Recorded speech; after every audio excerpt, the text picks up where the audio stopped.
June 26th, Morning Devotion. Jesus, therefore, knowing all things that should come upon him, went forth and said unto them, Whom seek you? John 18 verse 4. His voluntariness was not founded on ignorance. He well knew what the covenant of redemption involved, what stern justice demanded.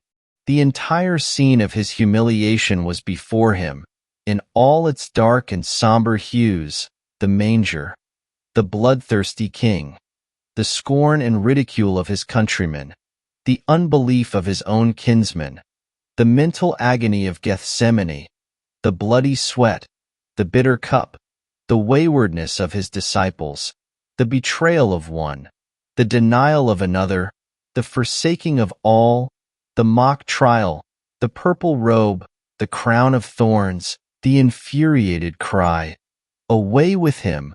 Away with him! Crucify him! Crucify him! The heavy cross, the painful crucifixion, the cruel taunts, the vinegar and the gall, the hidings of his Father's countenance, the concentrated horrors of the curse, the last cry of anguish, the falling of the head, the giving up the spirit.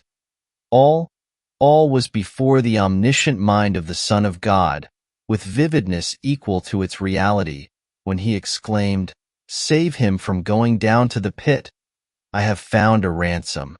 And yet he willingly rushed to the rescue of ruined man.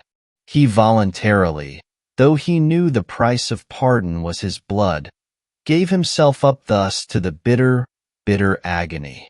And did he regret that he had undertaken the work? Never. It is said that repented God that he had made man. But in no instance is it recorded that it repented Jesus that he had redeemed man. Not an action, not a word, not a look betrayed an emotion like this. Every step he took from Bethlehem to Calvary did but unfold the willingness of Jesus to die. I have a baptism to be baptized with, and how am I straitened until it be accomplished? Oh, how amazing was the love of Jesus! This was the secret why he loved not his own life unto the death. He loved sinners too well. He loved us better than himself. With all our sinfulness, guilt, wretchedness, and poverty, he yet loved us so much as to give himself an offering and sacrifice unto God for us. Here was the springhead where flowed these streams of mercy. This was the gushing fountain that was opened when he died. And when they taunted him and said, If you are the King of the Jews, save yourself. Oh, what a reply did his silence give! I came not to save myself, but my people.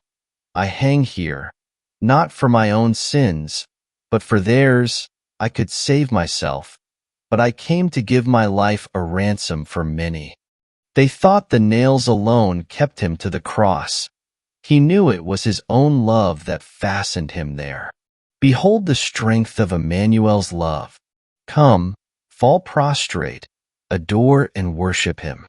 Oh, what love was his! Oh, the depth! Content not yourself with standing upon the shore of this ocean. Enter into it, drink largely from it. It is for you. If you but feel your nothingness, your poverty, your vileness, this ocean is for you.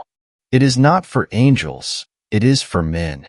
It is not for the righteous, but for sinners. Then drink to the full from the love of Jesus. Do not be satisfied with small supplies.